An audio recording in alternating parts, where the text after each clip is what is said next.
Welcome, everyone. Well, we're really happy to be here in Ottawa tonight at Parkdale United. Thank you very much to Parkdale for hosting us. We're really pleased to have some very renowned and eminent experts, lifelong peace workers with us tonight. On my extreme left, Lynn Adamson. Lynn Adamson has been a lifelong activist and involved in mobilizing civil society in many campaigns. She's focused on peace efforts and climate action. And Lynn's going to give us, her perspective on how to mobilize around the issue of peace. And then we have Wyton Dorn in the middle there. Walter is a professor with the Royal Military College and the Officers College in the military. And Walter is one of our advisors.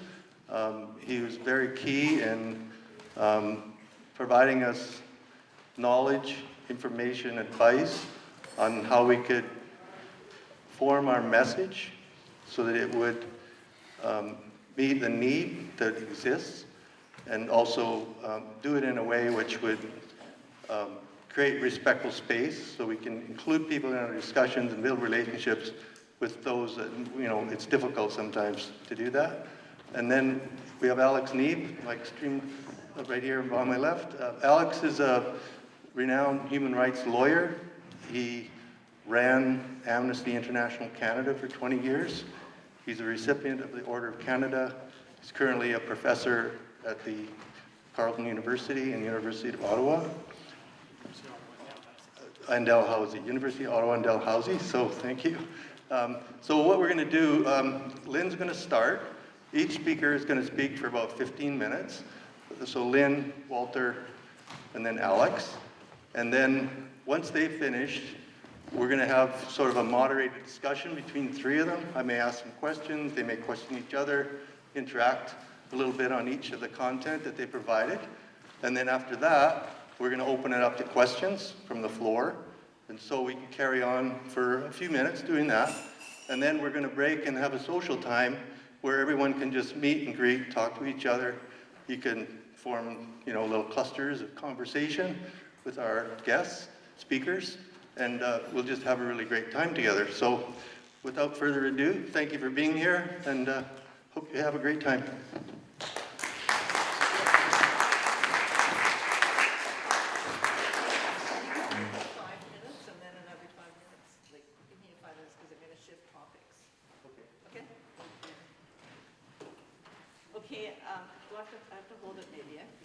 'Cause turn it on. Oh, it's not on. Okay. Yeah, so I'm Lynn Adamson, and just one person, but I want to share with you a few stories from my life and then some of the things I've learned about effective organizing over the decades. So I was born in 1951, but actually, I'm going to back up because I've got a little intro. Here's my intro. I want to say how remarkable it was. I want to give you all a pat on the back for the peace train and for that incredible reception that you had on Wednesday night. That was an incredible turnout, very hopeful. So that indicates to me there is interest among MPs for finding a meaningful way to contribute to building peace in a world that is wracked in suffering and war. We all want peace, and you've given an invitation, and that I think is being taken up. So this is very exciting. So I want to thank you for that, because we all know that if we want peace, we need to prepare for peace. If we want a sustainable planet, we need to plan for it. We may need to have difficult conversations. We need to expect our politicians and other leaders to get involved, and we need to push them to continue the actions that they start. So I'll come back to actions later on, but I wanted to just give a little sense of my history. So as I said, I was born in 1951, and then you would know that the Cuban Missile Crisis came along when I was about 10 years old. And I could tell my mother was scared, so I was scared. And that started a theme of fear about the future that I can relate to young people today would have fear about their future. So that by the time I became 20, I didn't think I would live to see 65. I'm 72 now. We made it. But it's become an even more dangerous world along the way. So I attended summer camp starting at the age of 10, and that was a Quaker summer camp. And we had people visit our summer camp who were involved in the civil rights movement in the States, and it was incredibly inspiring. And we not only heard about their work, but we sang the songs, the freedom songs. And at 14 years old, that was very moving to me. We also learned about Quaker activists who had made changes. We learned about women's suffrage. We learned about all the changes that people have been able to make because they decided they needed to be made, and they got involved and put their personal energy behind it. So when I finished university, I decided to go study at Movement for New Society in Philadelphia. That is where George Lakey is, and there's an excellent movie of his life out now called Citizen George. Highly recommend that you listen to it. Very inspiring, his life story. And so I stayed there for about 7 months and learned social change, personal growth as well, because all of this involves who we are as people and how we develop ourselves, our personal capacities, our ability to relate to others and our world around us. And it's not just political analysis, it's in the heart too, as we talked about this morning with the compassionate listening. It's our whole selves, and building the community around us, and then working on international conflict. So it's all at those levels that we need to work. And I've always known that we needed to strengthen the UN system, but I've also known that we need to work at the grassroots level in our own communities and tell people we can make a difference. We can have agency. I think agency is a really key word. A lot of people maybe think they are bystanders in life, but I've never taken that. I don't. And you have failures. We were talking about it today. People might get discouraged because they try to organize something and it really doesn't work out. We need to be able to debrief those things and re-motivate ourselves to keep going, because there's really no option to do that than to keep going. So when I came back to Toronto from Philadelphia, I got involved in local organizing around housing, daycares, food co-ops. I had 2 children and lived in a housing co-op as well. And I started working at St. Stephen's Conflict Resolution and Training Program, and I've basically spent 35 years in that field. But some things happened in my life to tell me I needed to do more direct work on peace. So I got involved in Peace Brigades International, first helping with fundraising, then on the National Committee for Peace Brigades. And then in 1999, when I went to the Hague conference, which was to be the conference, 10,000 people from around the world, to set an agenda for peace for the 21st century. And, when I came home from that conference, I thought, we have to implement it. There were 55, I think, steps to be taken in 4 different areas on the Hague agenda. And if we did them all, we would have a peaceful world. We would. But there wasn't money. There wasn't money. I looked for it. We put the money in the military and we don't put it into building peace. We know what to do to build peace. So anyways, I was asked to be part of the Indonesia Committee of Peace Brigades, the Indonesia project, at that conference. So that's what I did, and I spent the next 3 years working with Peace Brigades International in various ways, including training in West Timor for our volunteers who were working with refugees from East Timor, that fled East Timor after the independence vote. So we support human rights workers. And I was just talking to Brent Patterson today about what Peace Brigades is doing now. And he gave me the details of all the projects. But the one I remember that stands out in my mind is the accompaniment of Rigoberta Tumbenchu in Guatemala. For 5 years, international volunteers, unarmed accompaniment, stayed with her. And the fact they were internationals conveyed protection to her. She survived that period in Guatemala, and she became a politician, and she became a Nobel Peace Prize winner as well. So these are the kinds of things that can happen when we organized to share our privilege. Somebody was talking about that today.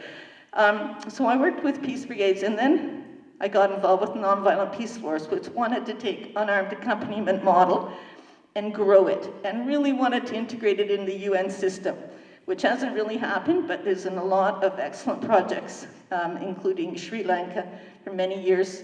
And then in 2004, I spent time in the West Bank with the International Women's Peace Service as a human rights observer. And I saw what was happening there. That's 20 years ago.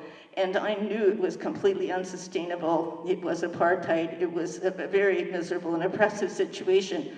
Palestinians were wonderful to us, took us into our homes, and we helped again protect them, reported violations of human rights. And, you know, it's just tragic that those 20 years expired, and now we have the horrific situation taking place now because not enough is being done to build peace. So I came back from my Peace Brigades experience, and one of the people had said to me, what do you do in Canada to, you know, make sure you don't end up in the situation that they were in? This is West Timor, we were asked this question. And I started thinking, what do we do in Canada? So I came back and I started a project called Peaceworks. I ran for 5 years and did training in nonviolent communication, in nonviolent social action campaigns. I had people study different campaigns for change, how they succeeded, and the different elements of a campaign for change. And then in 2012, I got involved with Climate Fast up here on Parliament Hill. The first year we fasted for 12 days on Parliament Hill, September of 2012. And each year after, we fasted again, and we went back to visit MPs, like you're doing now, and got them to sign a pledge. It was a 3-point pledge to implement a price on carbon, to stop subsidizing fossil fuels, and to support development of renewable energy in Canada. And we ended up with 130 signatures from MPs. The Conservatives, who were majority government at the time, did not sign, but 2/3 of the Liberals, all of the NDP, pretty much, and the Greens, of course, so, and the Bloc. And we had senators sign as well. I think we had 16 senators. And it became, in 2015, it's not just because of us. Other groups were asking for this too. The whole climate movement were asking for these things.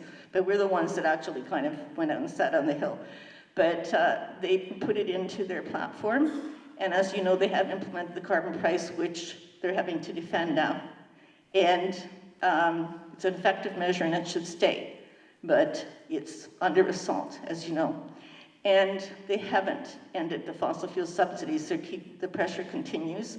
It's, you know, we just really have to keep pressing because there's so much power on the other side, in the fossil fuel industry and in the defense industry. There's so much power there that we have to be able to push. So I wanted to mention a bit about Voice of Women for Peace because I entered the board there in 2009, and I'm co-chair now.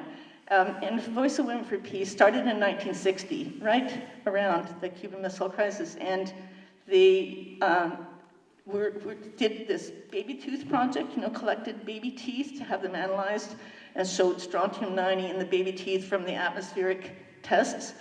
And so they did a whole campaign based on that. For an atmospheric test ban treaty. And they didn't do it by themselves, but they were part of a civil society movement that really pressed for that and continued to press on the nuclear issue. You know, in the 1982 was, I think, our nearly 1 million people marching in the streets in New York City to try to end the threat of nuclear weapons. And those efforts continue. I did want to just say a word about Grindstone Island. I don't know if anybody in this room has ever been to Grindstone Island, but it was a peace and social justice training center that I started in when I was 20 here near Ottawa, to Rideau Lake. And it was a place that nurtured the heart. So we have to think of these places that people can go. And I think your PACE train for the days you were on it was a place that was nurturing your hearts and your connections. And this is how we grow personally and we grow as a community.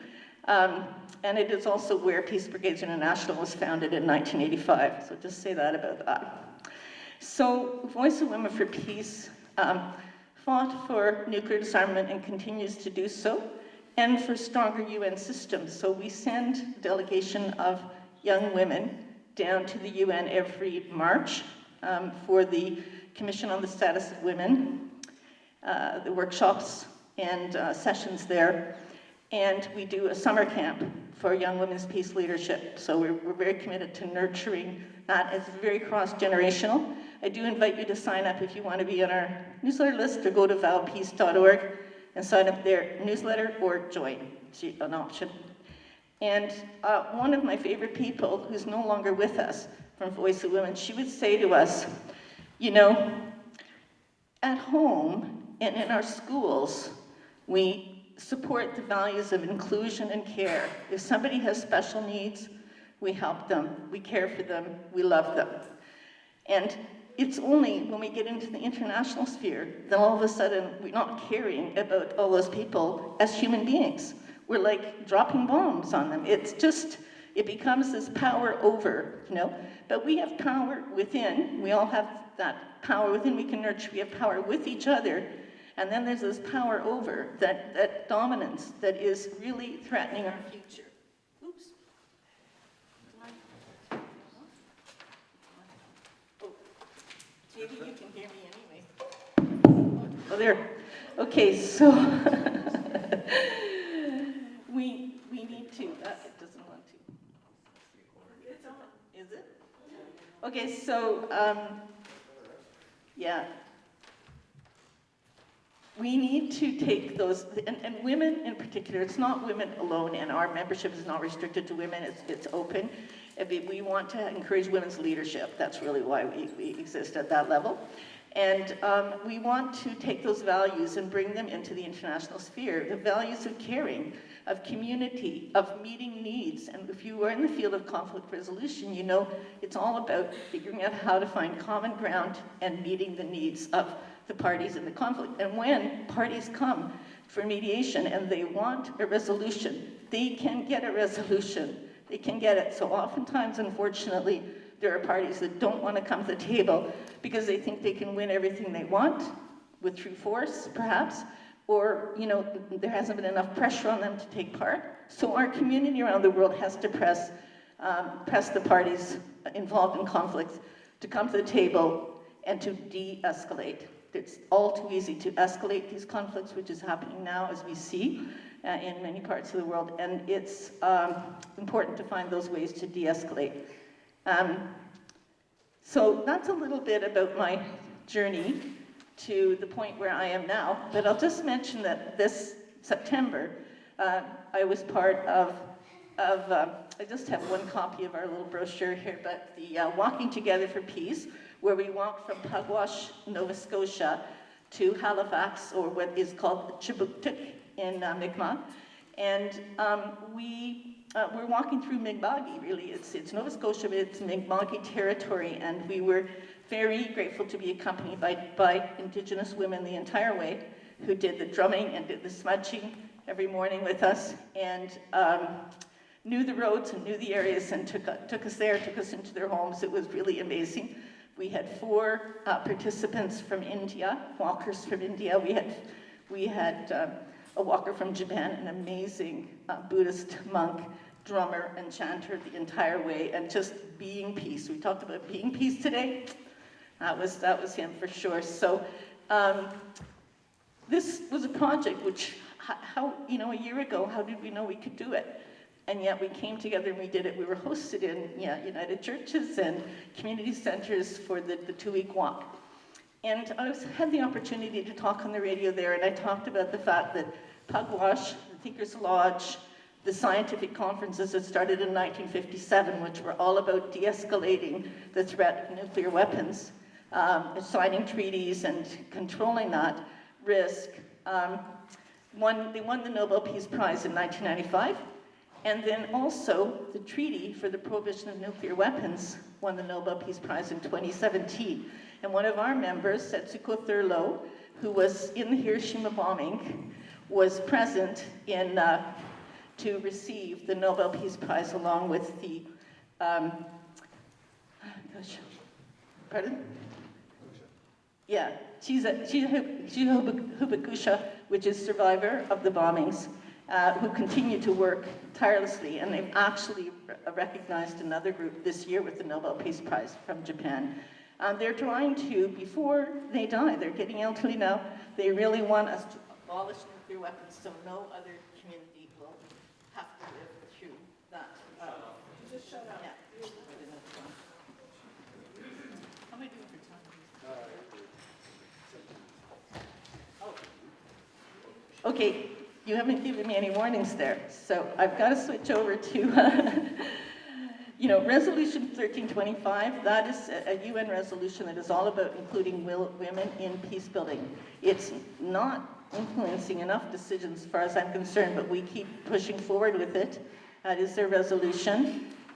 We need the voice of women in peace building and peace training. And I wanted to just go through, what do we do? How do we get people engaged? I'm just going to give a few ideas. We can talk about them more in the questions if you like. We need to act from a sense of agency that we can make a difference. We need big, bold ideas that capture our imagination, like the peace train. We need to win an election for a government we can work with. We need to address the concerns our neighbors have, affordability. So if you contrast side by side what militarism is costing us, we're heading to $81 billion a year for military. And what could you do with $81 billion for housing, for healthcare, for education, for reconciliation, for international aid, for the transition to a renewable energy future?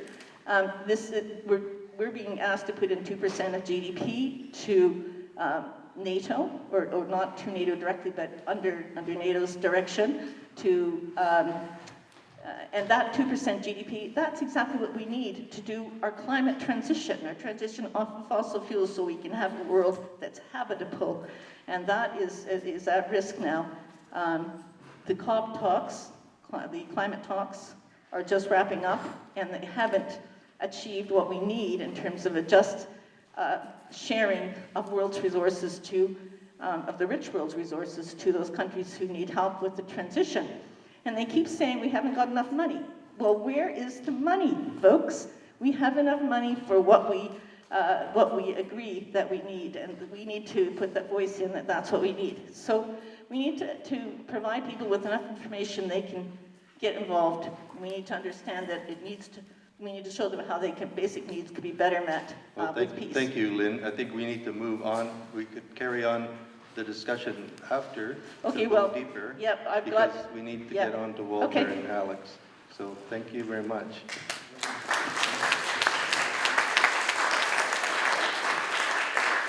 I think what we see with Lynn is a lifetime of involvement and wrestling with these issues and never giving up. It's quite impressive. And she's still so active and moving among the people that care, and this is so great. And the nuclear issue is so important, and thank you. Yeah, I agree. Lynn, it's great to be here with you. It's great to be here with everyone. Great to be with Alex as well, sharing the stage, and especially with the Peace Train people. I feel a bond in my heart with you, that you represent not only just the number that you are, but you represent a part of the Canadian populace that longs for peace this time. Hold your mic closer. Testing. Okay, thank you. That's good. I also really appreciate that we started this off with singing. So for our singers, can we give a round of applause to the guitarist? Will you come to my class of military officers and start them off in some peace songs? It'd be great. I would really help the mood in the class. The power of volunteerism. People doing this on their own time, not for financial reward, but because they know that it's the right thing to do, because they know that they're part of something bigger, and we are part of something bigger called humanity. And in our home, Canada, we have an opportunity. We're so blessed here compared to so many other places in the world where there's hunger and diseases of much higher scale, shorter lifespan, and of course, violent conflict, where people can't actually feel secure in their own area. In fact, there's places in the south of the border here where that is actually the case. So we have the blessings in Canada, but that also comes with a responsibility to try and do what we can for the rest of the world. And that's why I really appreciate volunteers. There's a power in volunteerism, and I call it the power of the heart. So it complements the power of the mind, and of course is the power of the purse. But the power of the heart really is the one that endures, because the money runs out, ideas run out, but the feeling of connectedness stays. And we're seeing this rejuvenation. And since Lynn talked about her own life story, I thought similarly I would share some experiences and how these tie into what we're seeing today. And my own journey, peace journey, my own peace train, personal peace train. Keep the mic close, please. Got it. I gotta pretend I'm eating it, right?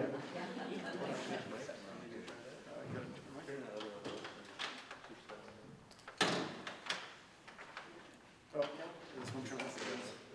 Testing, 1, 2, 3. Testing. Okay, good. Sorry.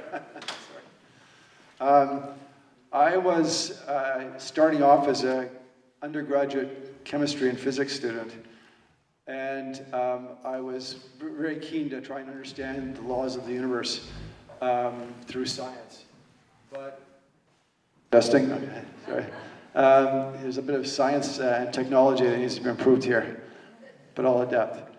The science and technology that I was learning, I realized wasn't giving me enough meaning, because science and technology themselves are value neutral, and they have to be applied to something. And very fortunately, I went to a meeting at Convocation Hall, 1982. A new movement had been started called Science for Peace. Eric Fawcett was the first president. He was a physicist from the University of Toronto. And Derek Paul, another physicist, came up in front of the audience, and he said that I'm wearing a red shirt today, not because of any communist sympathies, but because Science for Peace is in the red.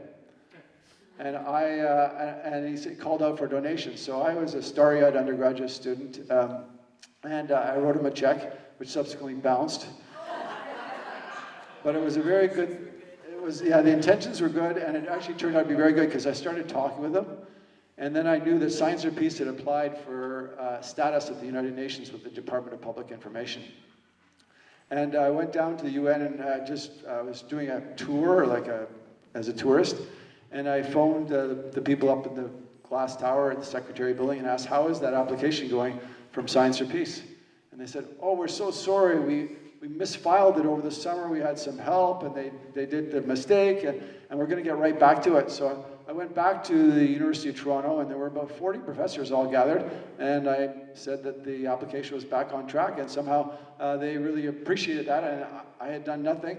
And then they asked me, will you be our representative to the United Nations? So I said, I know nothing about the UN, I'm in the wrong field, but I'll study it. So I've been there for 40 years, since 1983, yeah, so 41 years. Thank you. And going to the UN, I got the feeling of internationalism, and you get that kind of bug if you've been on international missions, if you know something that's representing something greater than nationalism. And I often tell my students who are military officers at the major to colonel and sometimes brigadier level that I really appreciate their sense of country before self, and that I hope also to do that, to put country before self. But I also try and practice humanity before country, and so that we think about human beings.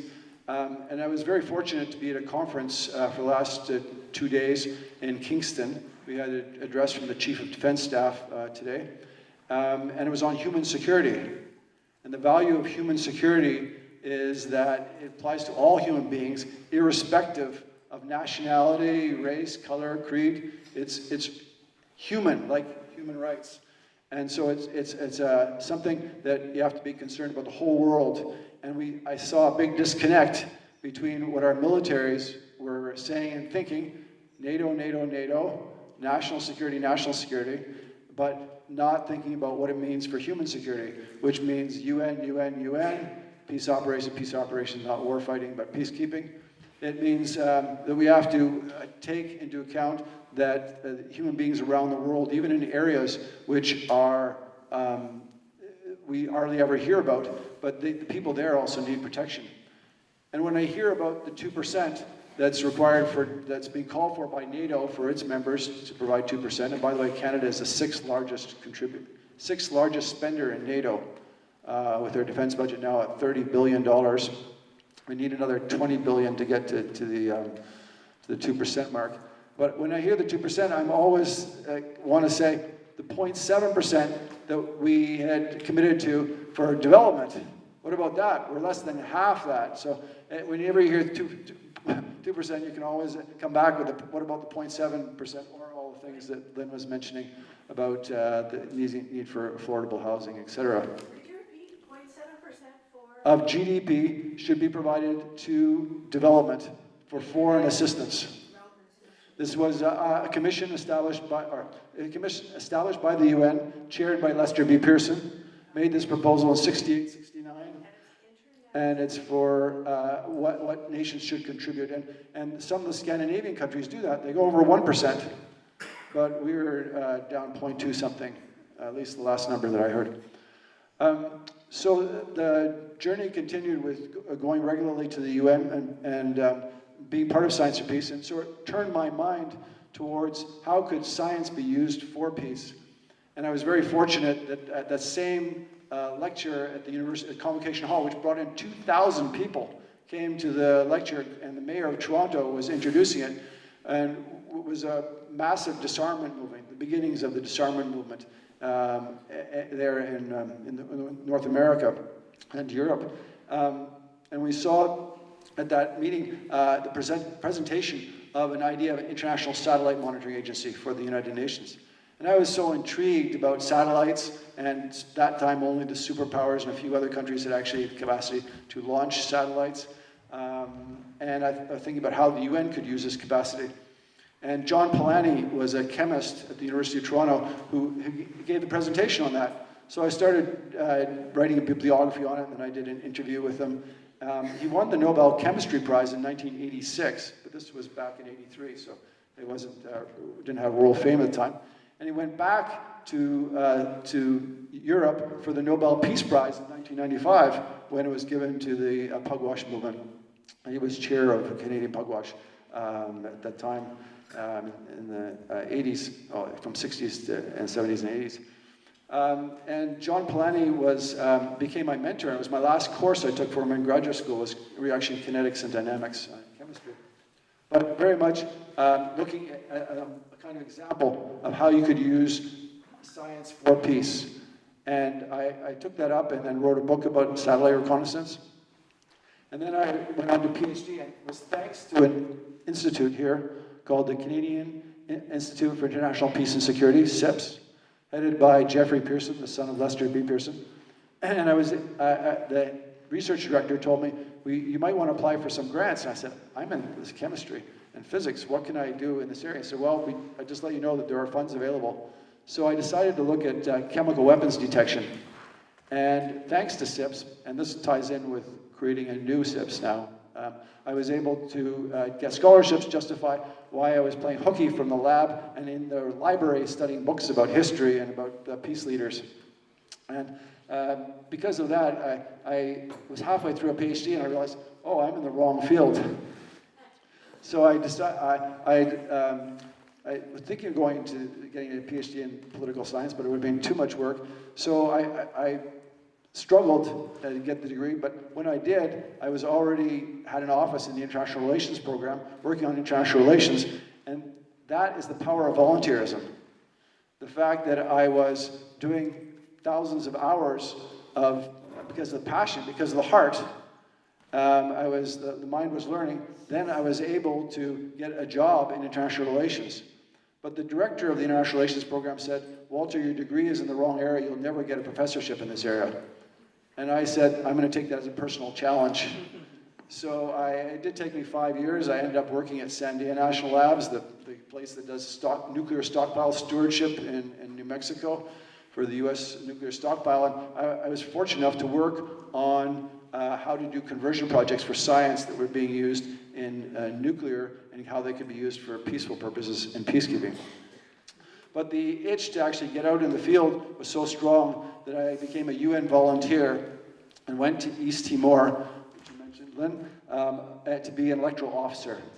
And we ran a referendum in East Timor, and we gave the people the choice of whether they wanted to be independent or stay part of Indonesia, which had illegally annexed it as the 27th province. And I was back in New York when the results were announced, and shocked, delighted that the response was in favor of independence and celebrations, and I thought most of my fears were unfounded. But within hours, there was massacres. In places I had been, there were massacres. People I knew had been killed. One of my workers was killed in the Swai massacre. And I realized that the UN was quite flawed because I had told those people, and I felt that I had betrayed them, that I told them no matter what the outcome of the referendum, the UN will stay in East Timor, and we withdrew. We withdrew all our staff because it was too dangerous. And we also saw that the forces of violence were taking over that island in such a horrible way, and it was a strong push. So Carrie Pither here in Ottawa, who was head of the East Timor Alert Network, said we needed someone to be doing the media work. So I was working to try and get a peacekeeping force into Timor. And sure enough, there was one that came 10 days later. It was led by Australia. It was called Interfet. And after that, a UN transitional administration. So I went back to Timor and was able to see children playing in the streets, and I didn't have to remember the problems and have the horrors of the images in the mind of the shots that I'd seen of people being killed in Timor, and seeing the birth of a new nation. So that made me think we have to strengthen UN peacekeeping, because peacekeeping is a fragile instrument, and it needed much more peace power, but it also needed more force, because to stop the Indonesian forces, you actually needed to have military forces, which the Australians led, and Canada did provide a contingent. They went to an area called Zumalai, where I'd done voter education. And the peacekeeping, I looked and I said, well, where's peacekeeping progress being made? And it was in Canada. So I decided to come back to Canada, and I wrote one email to a colleague, a friend at the the Royal Military College of Canada, and I said, for patriotic reasons, I want to come back to this country of Canada. And I started teaching at the Pearson Peacekeeping Center the next week. And there's another institution that needs to be revived. The Pearson Peacekeeping Center also was moribund. We'll do what we can to get PPC back alive. And then this Professor David Lass came in the door. He said, Walter, we're having a meeting on the creation of a summer institute on peace operations. Would like to attend. And then in that meeting, they said, well, we need an executive director. He turned to me and said, Walter, would you like to be the executive director of this new institute?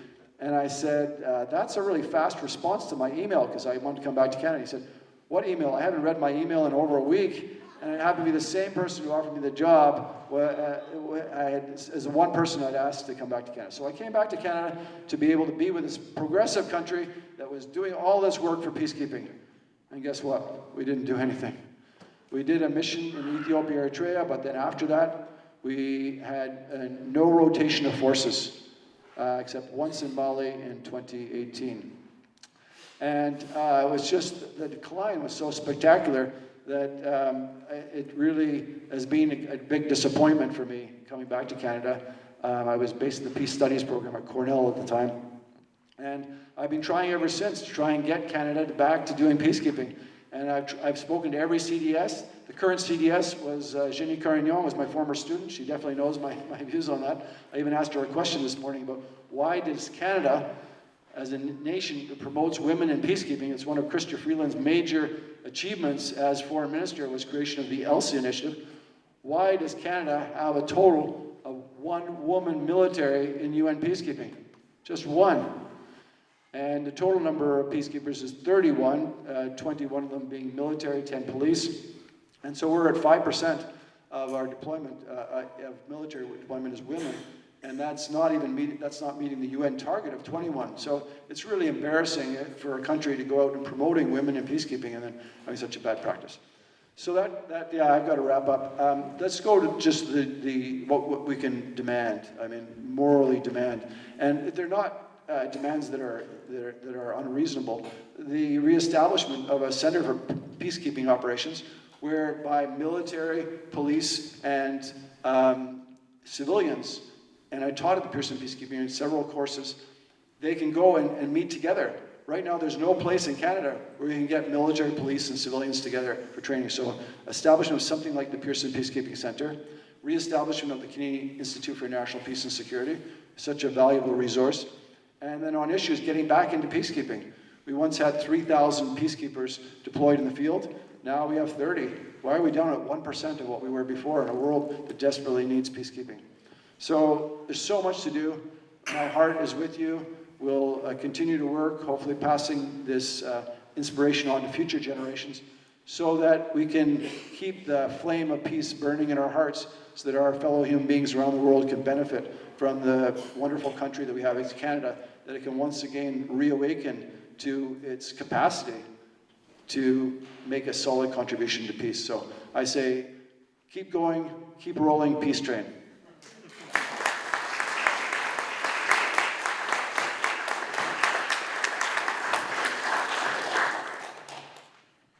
Right, I'll take my chances with the microphone.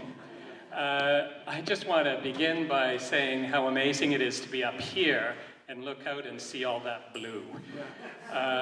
You know, I know that when the inspiration to take this cross-Canada tour for peace began, it was, of course, long before November the 5th. But here we are, and it's after November the 5th, and obviously, I think we're all feeling raw, we're all feeling lost, and I think we all know how important it is to come together, to demonstrate what solidarity is all about, and to show ourselves and our leaders what we can do, what we convey, and you've embodied that. So thank you so much. You have my deepest appreciation.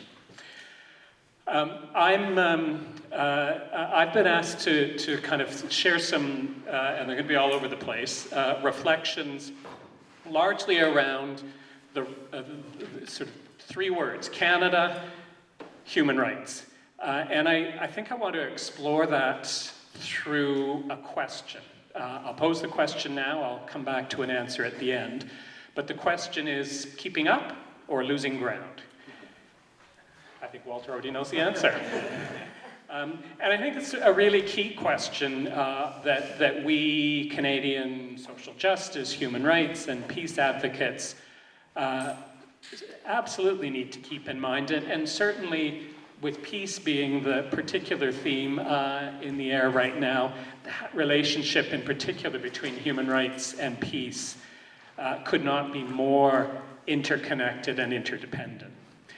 And certainly, come back to, amongst other things, my November 5th opening, in today's world that matters a great deal. The much vaunted, and this predates November the 5th, international rules-based order is, I suppose, most optimistically frayed, and likely more accurately is in so many ways imploding and coming apart at the seams. And after November the 5th, that undoing is likely to pick up pace unless we find ways to do something about that. The rules-based order is tested, it's taunted, and in so many ways now contemptuously disregarded as the world faces a mounting number of staggering human rights and humanitarian crises. Israel, Gaza, Lebanon, Russia, Ukraine, Sudan, Haiti, so many corners of our world, all against the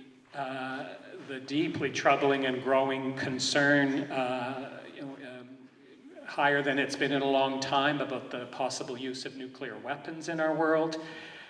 And certainly, above it all, the existential global climate emergency, which is likely the biggest human rights challenge our world has ever faced. So there could be no more critical juncture, really, for professed multilateral champions such as Canada to demonstrate fierce support for the norms and the institutions that are at the heart of the international human rights regime. No more important time for a whole host of reasons, including, as some of you may know, last year we declared our candidacy to become a member of the UN's Human Rights Council. The election won't happen until 2026, and it's for the 3-year term beginning in 2028. But we're wanting to put ourselves out there on the world stage truly as a human rights champion. So let's show we mean it. So in exploring this question, I want to touch briefly on 5 foundational human rights imperatives that I think give us a chance to think about this in a number of different ways. And that's the universality of human rights, the equality of all human rights, no exceptions to human rights protection, implementing and enforcing human rights, and then lastly, putting human rights first. So let me start with the first of those imperatives, universality, which is really essentially saying human rights for everyone. And the core international human rights promise lies in the Universal Declaration of Human Rights, first article. And it says it very simply: all human beings are born free and equal in dignity and rights. There's no exceptions to that. It doesn't go on to exclude anyone. It doesn't go on to privilege anyone. All human beings. If I was to ask the question, it would be rhetorical. Is that the state of our world? And I know I would see a lot of shaking heads. Clearly not. In fact, we live in a world where the rights of some are absolutely privileged, and the rights of vast numbers are dismissed, disregarded, and cavalierly violated. But all human beings means exactly what it says. All human beings means all Palestinians, certainly including the over 2 million Palestinians trapped in the open-air prison and killing fields of Gaza.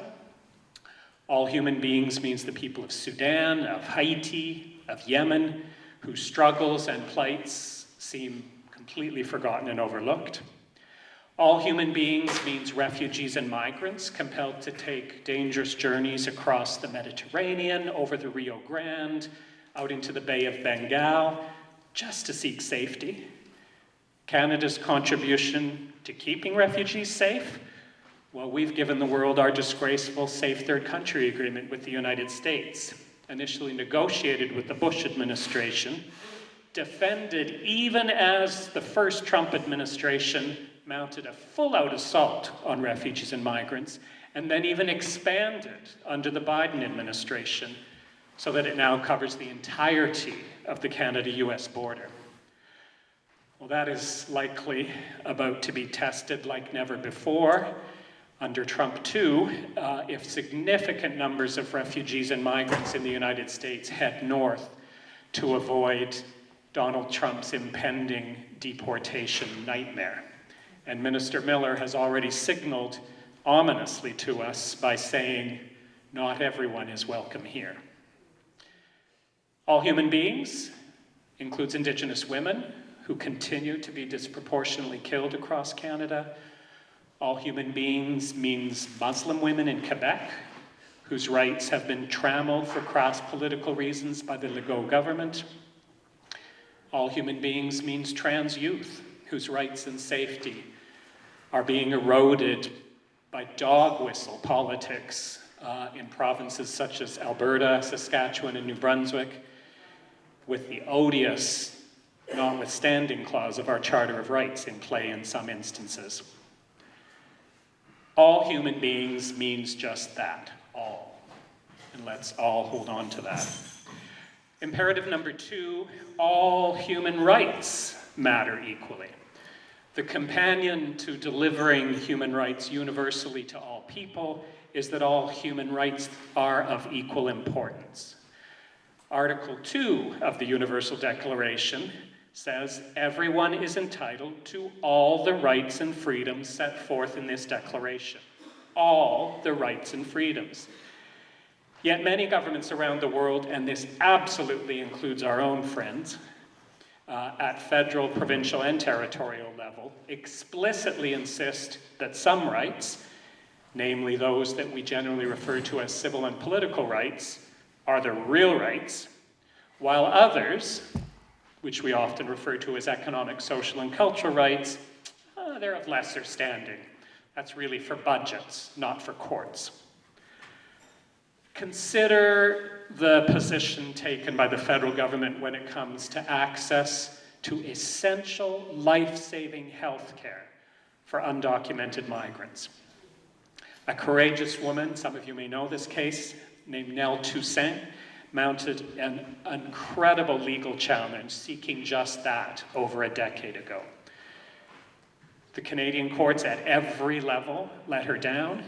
She did not give up. She went to the United Nations, and 6 years ago, in a groundbreaking ruling that has been heralded around the world, the United Nations Human Rights Committee found that denying her access to that essential health care because of her immigration status was both a violation of the right to life, so not even just a violation of the right to health, a violation of the right to life, and it was discriminatory. Our federal government has simply said, thanks, but no thanks, and they've baldly said they will not comply. There are some promising signs of greater respect for economic, social, cultural rights in Canada, such as the fact that the 2019 National Housing Strategy Act explicitly recognizes that the right to adequate housing is a fundamental human right. We've never before had that in Canadian law. And I would suggest to you that recognition is more important than ever now, with a number of premiers and mayors across this country now considering turning again to the notwithstanding clause, the same one they're using against trans youth, to shield their plans to shut down homelessness camps from charter scrutiny.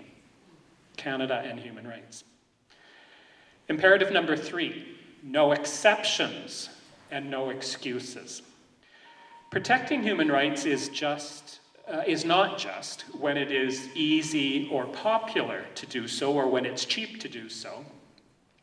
And the obligation to protect human rights certainly does not go out the window when society faces threats. Yet that is precisely the world we live in, particularly when national security is in the frame. We saw that during the devastating years of the War on Terror, which I think more accurately should be called the War on Human Rights, launched after the 9/11 terrorist attacks.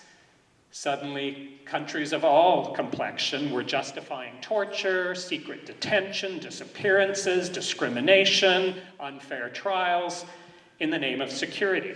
It, of course, was a full-out disaster for rights and justice, including for many Canadians. And it did nothing to forge that safer and more secure world. Well, that's certainly now the backdrop to the devastation raining down on the people of Gaza. The Hamas terrorist attacks and abduction of hostages in southern Israel were abhorrent, and there must be justice.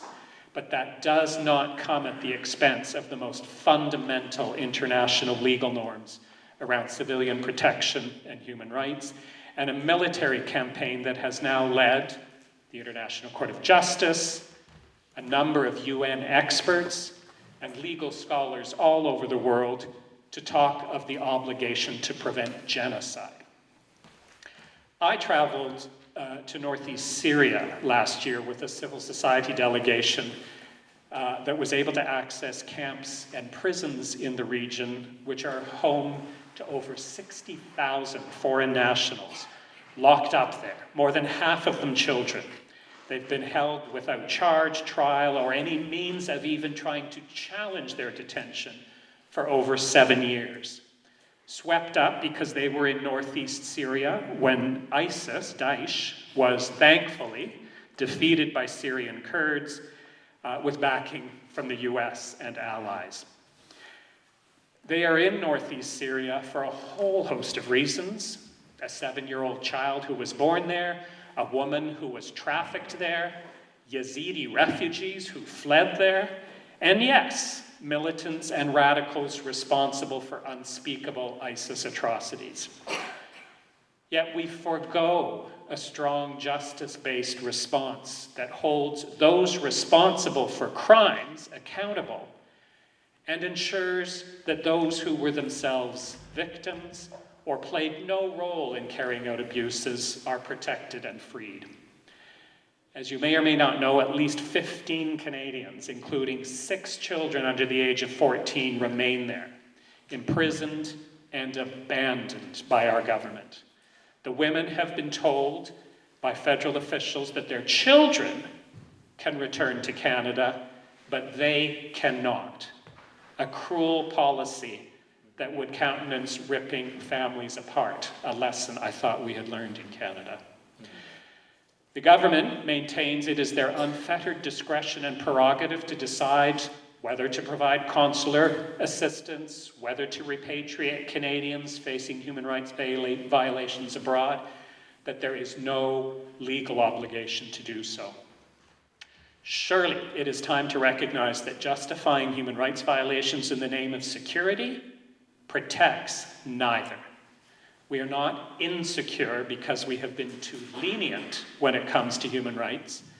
Quite the contrary, if anything, true, meaningful security lies only down the road of embracing the universality of human rights like never before.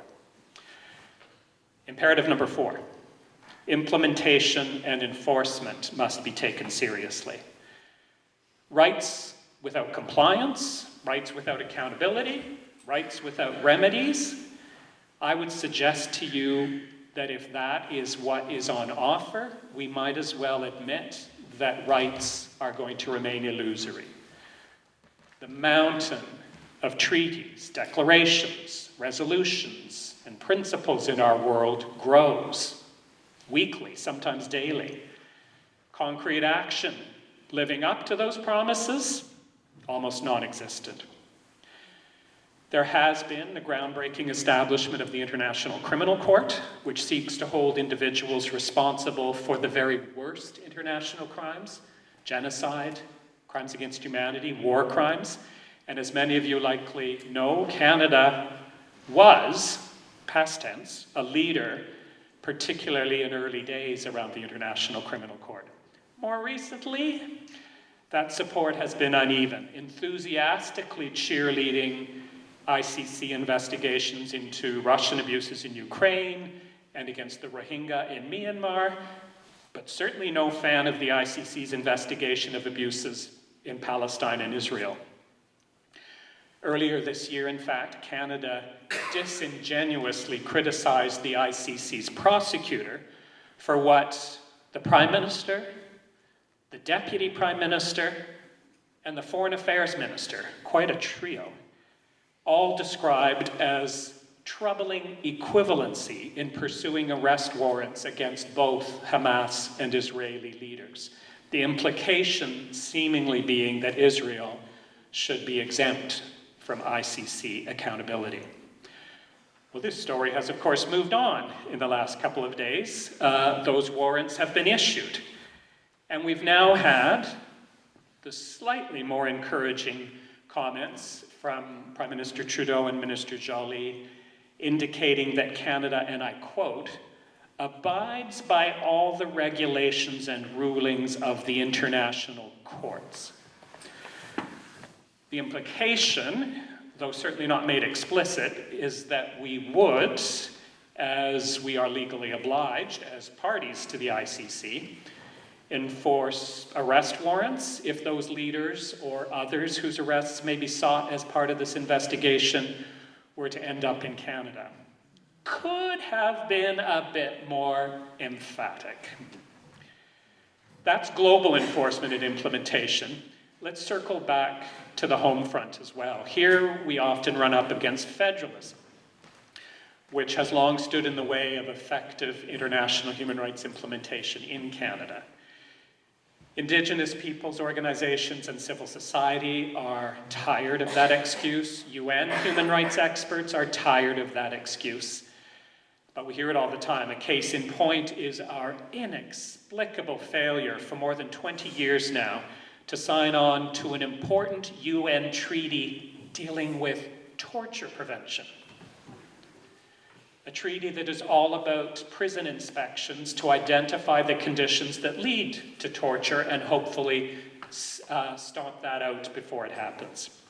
We keep saying, we've been saying it since 2006, that we're considering it. 8 years ago, we announced that there would be consultations about it with provincial and territorial governments. But more than 2 decades since the UN adopted that treaty, on something that should 100% be beyond debate, we are not on board, even though most of our closest allies are. Something like that matters domestically, obviously. It's helpful for addressing torture, because we do have torture and certainly ill treatment and abuses in our prisons. But it also matters globally, as our diplomacy is obviously weakened if we are trying to press other states to comply with international obligations while being reluctant to do so ourselves. I hope I've got 2 minutes left. I'm just coming to the last point, imperative number 5, which is how crucial it is to always put human rights first. We live in a world which has really never taken seriously the opening paragraph of the preamble of the Universal Declaration, which makes it clear that human rights come first, not second, certainly not last. And I quote, "Whereas recognition of the inherent dignity of the equal and inalienable rights of all members of the human family is the foundation of freedom, justice, and peace in the world." Human rights are the foundation, not the roof. And I didn't write that. States wrote that. It's where we're meant to start, but it's rarely where we start. When human rights are asserted, and I've heard this time and time again, we're so often told, not quite yet. We're not ready. It's inconvenient. Come back to us another time. We'll get to that later. It's certainly consistently the case when trade, investment, and business deals are in play. There was hope that that was changing in January of 2018 when, after years of civil society campaigning, the government announced the creation of a brand new office, the Canadian Ombudsperson for Responsible Enterprise. Sounds great, doesn't it? With a mandate to investigate allegations of human rights abuses linked to the overseas operations of Canadian companies, particularly in the extractive sector. I was so convinced the government meant it. I did something I think I've never done in my career before. I stood beside a minister at a press conference while this was being announced. Explicitly promised powers included being able to subpoena witnesses and force disclosure of documents in the course of those investigations. You know there's a but coming. 18 months later, when the first ombudsperson was announced, those essential subpoena and disclosure powers were nowhere to be found. Human rights, once again, in the backseat. So let me end with this. As the Universal Declaration reminds us, it all begins with human rights. It all begins with human rights no matter the challenge. And absolutely peace begins with human rights. And that lies on all of our shoulders and is within all of our hands. As I said at the beginning, I have such appreciation and respect for all you peace-trained travelers or peace trainers, I'm not sure what you're calling yourselves, and supporters who are stepping up to press Canada to make meaningful contributions to forging that more peaceful and that more human rights regarding world. It has never been more important to do so. So I'll come back to my question at the outset, keeping up or losing ground. I don't want to end pessimistic, because I want to end with you. I want to end with us. And I think when we focus there, the answer is absolutely keeping up and absolutely gaining ground. And let's keep at it. Thanks so much.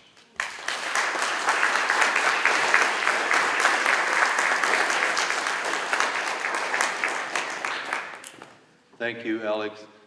You were talking about Canada's application to join the UN Human Rights Council, and this, we talked to, our advisors, and Doug Roche being one of the most senior heroes of the peace movement. And Doug, he said, the foundation of any work we do in humanitarian work or peace work, he had that phrase, we're here to lift up our humanity. And that is so fundamental. It's the driving engine of what we're doing. We believe what we've witnessed is that our leaders have forgotten the horror of war that was so present in the minds of the people that formed the Declaration, the Universal Declaration of Human Rights, the formation of the UN. War is now an option. In fact, nuclear war is now an option. Haven't you heard? It's amazing. I had just to get a comment from each of you. Because Canada's checkered history in human rights within our own country and internationally, and now we know that Canada has applied to become a member of the Human Rights Council, the UN Human Rights Council. Do you think Canada's sitting on that council would advance the status of human rights? Or would it basically just hold the line to protect its own interests and its own justification for what it hasn't done with its own country? And on what basis, what would be the quid pro quo if civil society in Canada does not support Canada's application?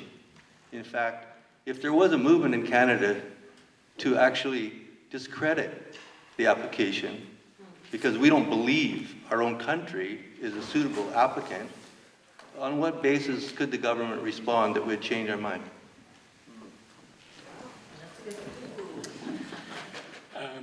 Well, there's a number of things to say in response to that. I think first, I will, and not necessarily so much in Canada's defense, but I think we do need to keep this a bit in context and perspective, is we're hardly unique in terms of the states that are standing for membership to the Human Rights Council in having shortcomings and double standards and hypocrisy.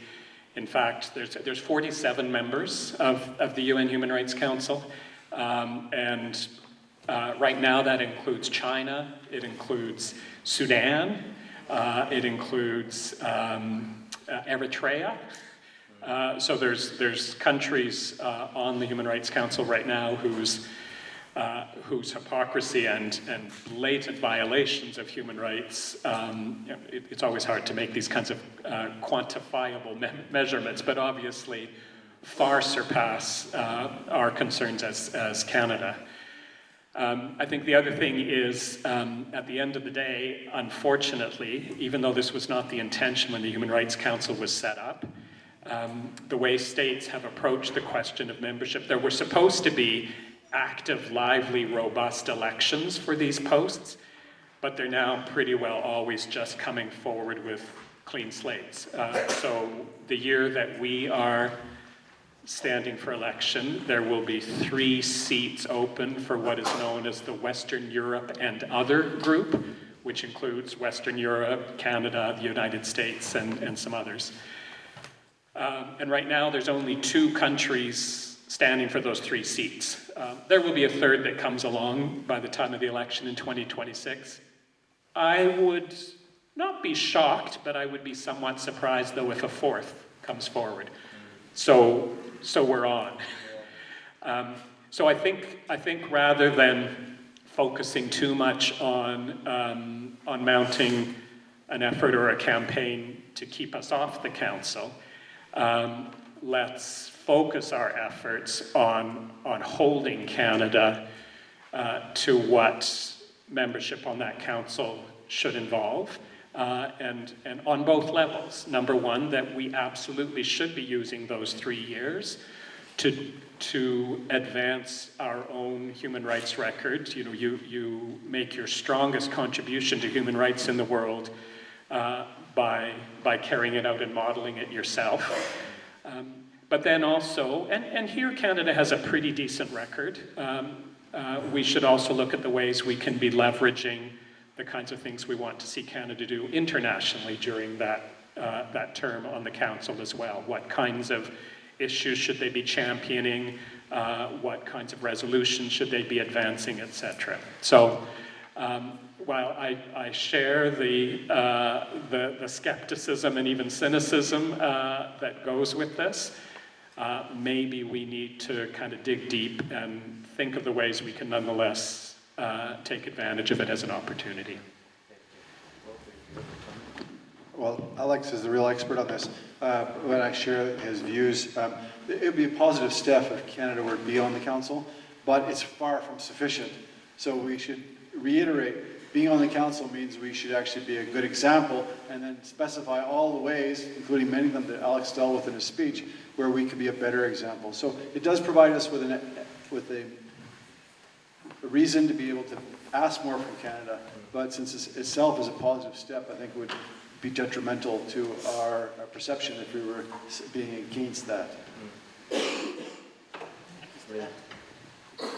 I think we all know the shameful history of residential schools and the colonial state that Canada is.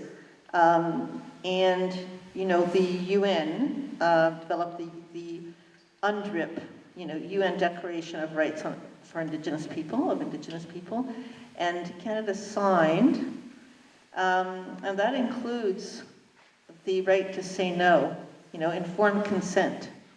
And I don't see our government holding to that. Now, there's a lot of ways around it, so you can buy treaty councils to ban councils to support something that traditional Indigenous people in the community don't want. But the resource exploitation of Indigenous people, the Wet'suwet'en being one example people may have followed, because we prioritize the oil and gas interest that want to run through their territories at whatever risk to their water, to their land, and to all of our climate future. Right? We should not be building this. The global consensus, what we're told by the International Energy Agency and scientists, climate scientists, is that there's no new oil and gas. We should be transforming that. And a lot of Indigenous communities are leading on that. But still, we don't respect sufficiently the right to say no by Indigenous communities. And so I think, yes, we should be on that council. Looks like we will be on that council, but we need to be pushing for really doing what's expected under the mandate of all the things that you talked about there, Alex. Okay, if we're just going to open it to questions from the floor. If anyone has any questions, please feel free. James? Starting off with, I feel like we're drinking from a fire hydrant here. So that is very overwhelming. So as I was listening, and I'm just one of the peasants from the other side of the country, but I'm a pastor, so my job is trying to explain things. So I'm listening from that end. So in our phones, we know there's a problem. What do we need from you? And I'm describing what I'm hearing, and you're giving it to us. We need a dispassionate, structured, articulated argument for what we see as our mission. And you have to help us. We know there's a problem, and we need it. I'm hearing that, friend. And as we present that, we need from you, and again, where I'm hearing this, citable data that we can bring that stands up to a peer review, to critics who say they don't agree. And again, I'm hearing that. When we talk to our MPs, the ask from us is a detailed, askable, costable plan to go forward, because without that, they're smiling at us, and they're being very nice to us, but after we walk out the door, they're waiting for the next group. So that's what we aren't able to do by ourselves at all. And we aren't even at the stage where we could really present anything remotely like that to them. If it's a peace center, we have to be able to describe what that actually looks like on the ground. From us, let's say turn around, so to speak, we need to listen carefully and critically to the above from you. And we need to really understand it, not just trust that because you are experts and you agree with us, that's all good. So that's our job. And then we have to explain that to our peers in ways that accurately reflect what we've heard, so that our peers can understand who haven't had the benefit of what we've had. And then our final job is we are the ones who have to mobilize the mission to explain what we are hearing, what we know, and as we rode the peace train across, there was 40 of us among 100 and some others. They resonated, including a military contractor who had been in the Army for 25 years, who pushed back, as I would expect he would, but his wife was looking at him, I could tell she wasn't buying what he was saying as much as our critiques. So we have a message that is intuitive, it is strong, but it is poorly articulated at this point. It's our job to get that done. And to close off, we arrived in Toronto, and the band was playing. What? The band was playing, and it was about the dream. I had a strangest dream.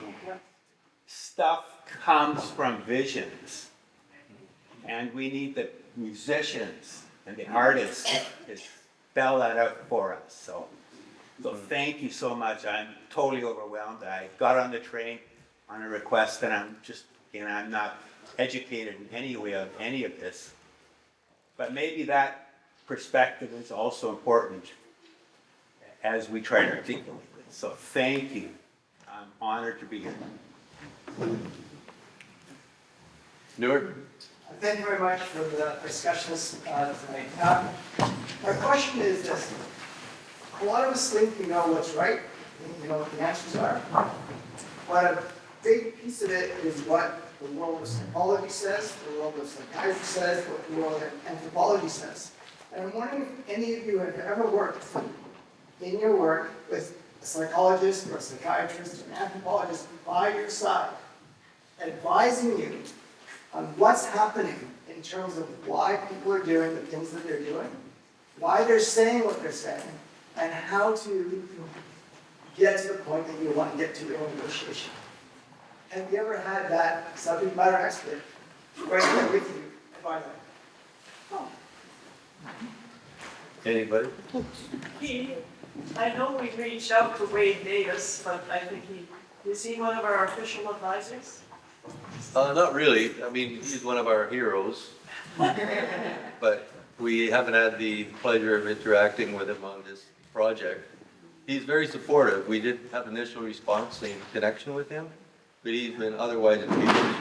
So he was unable to really advise us in a specific way, but he is an anthropologist and a real hero of the appreciation of the diversity of human culture, and in a sense gives equal appreciation, under that fundamental principle of the equality of all. He's a great advocate and an example of an academic who has put that value and expression of it in his work. So yes, I may broaden it a little bit. I'm going to take the overarching theme of your question being the importance of working in kind of multidisciplinary ways.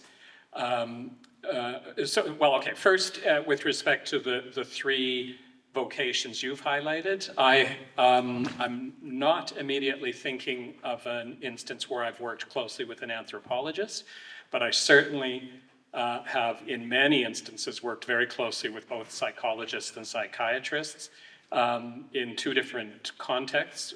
One, I've got an extensive history of working as a refugee lawyer for many, many years, and working with psychologists and psychiatrists to understand and respond to trauma, PTSD in particular in those contexts, was important, and I've always knew that was far beyond my capacity and skill set, and have relied on. There's an incredible network of psychiatrists, psychologists, and mental health professionals across Canada who do just that, and those partnerships for me were incredibly meaningful. I can also think of two times when I've done a lot of frontline investigative human rights missions with Amnesty International in war zones and prisons, etc., around the world.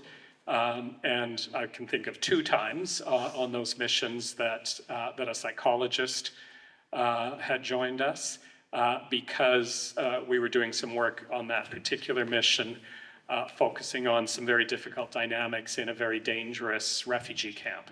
And her perspective, she was a psychologist from Denmark. Her perspective was so incredibly important to us. So should we be exploring more and more avenues and opportunities for doing so? Absolutely.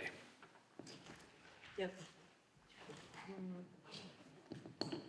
Okay, so I studied psychology. I recommend it. People should study psychology, but it's not only psychology that's influencing people. We have to look at all the pressures on them. So if we're talking about politicians that we want to support this proposal, and I agree with James, it's got to be specific and fleshed out, how we want to do it. And there was a lot of work done by the Canadian Institute, Peace Research Institute, for decades, developing exactly how we could achieve peace. But we need to go back and do that research and put the proposal together. But calling them back to the reason why they became politicians in the first place. Most of them did start with the desire to serve their community, to do good things, to use that agency that we've talked about. And yet they encounter all kind of obstacles to doing what they want, and the kind of behavior you saw in that would be a good study in itself, the question period. But honest, earnest, I should say, people like yourselves, all of us coming to them, reminds them of why they were in this in the beginning, and helps to encourage them to step forward. So looking at those kind of motivations, they can be increased by the kind of work that you're doing, you're undertaking. Right, James, certainly happy to help in creating such a plan. I was part of that. At one point, Minister Harjit Sajjan said that he was in favor of creating something like a Pearson Peacekeeping Center, so we started to develop a plan for what we called CPOC, Canadian Peace Operations Center, and we could revive those plans because, obviously the Liberal government didn't act on them. As far as working more with anthropologists, in my regular work we do because of human terrain teams, which became very popular for foreign operations. but in terms of the peace movement, not anthropologists that I know of, but psychiatrists. There actually is Frank Cunningham was very much involved in the Toronto peace movement, psychiatrist. And sociologists, yeah, lots of sociologists, people who are in social studies more broadly as well. They're quite keen on looking at even studying the peace movement, so studying us as a phenomenon, and we can certainly learn from what they say about us. One more question, and then we're gonna, two more questions, and then we're gonna break.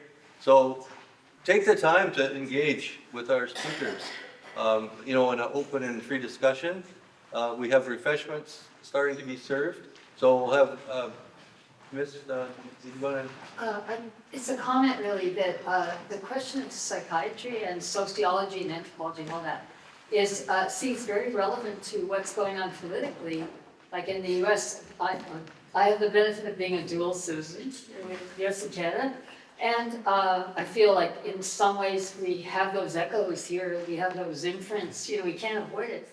But I've heard a number of analyses, a person named Heather Cox Richardson, I think, she's a historian, and I don't know, Chris Hedges, who's a political guy, I don't know, but they were talking about why this happened the way it happened, the election and so forth, and the shifts, and the people who have two different sources of knowledge and two different, everything, class has never been dealt with. And so I just feel like there's reasons for the political mess, including I can't understand quite why our own government is, so oblivious to what they could be doing. I know they're still doing some good stuff, but it's just so, I don't know, so swamped in these kind of odious things that were mentioned. So I just want to encourage people to look into that. Gordon. Thank you, all three of you. I had a conversation with two members of Parliament, more than just a minute or two. One for about half an hour, and I was with James and Catherine, and another one just today for about 20 minutes.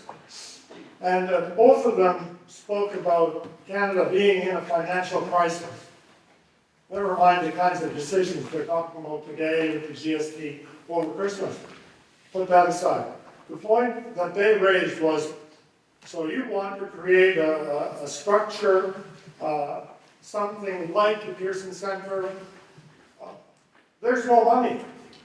No matter who you ask, you're not going to get any money. So how would you respond to the question of financial support for this kind of venture? What we're asking for is a drop in the bucket. If people are looking at 2% adding $20 billion, what we're looking at is a fraction of 1% of that. For instance, the Pearson Peacekeeping Center running about $10 million a year. Similarly for SIPs, it's such a small element in a budget that to give that kind of response is extremely irresponsible. Like, if you think about it, $10 million, how many Canadians do we have? 35 million, something like that? It's less than 30 cents per Canadian per year. Do you think we can't afford that for a peace center? And maybe I'll broaden the question out beyond just the Peace Center, because we always hear that response when it comes to human rights writ large. Right now, we don't have the budget, maybe another time. And my response back is, we can't afford not to. And to go back to our multidisciplinary question, the economists have shown us time and time again that it's far more expensive to ignore human rights than it is to protect human rights. The ramifications, the consequences, the social ills, the health problems, etc. It's a long list that unfold because of a failure to put human rights at the foundation and begin there, far surpass the costs of a $10 million center, but even the wider kinds of reforms and changes we need to see. Not all of which are about money. Some of them are just about new approaches, new perspectives, new priorities, and not all of that costs money. But the bottom line is we can't afford not to. Yes. Well, thank you. So we're going to break. I very much thank each of the speakers, Lynn, Walter, and Alex. We very much appreciate you coming and joining with us.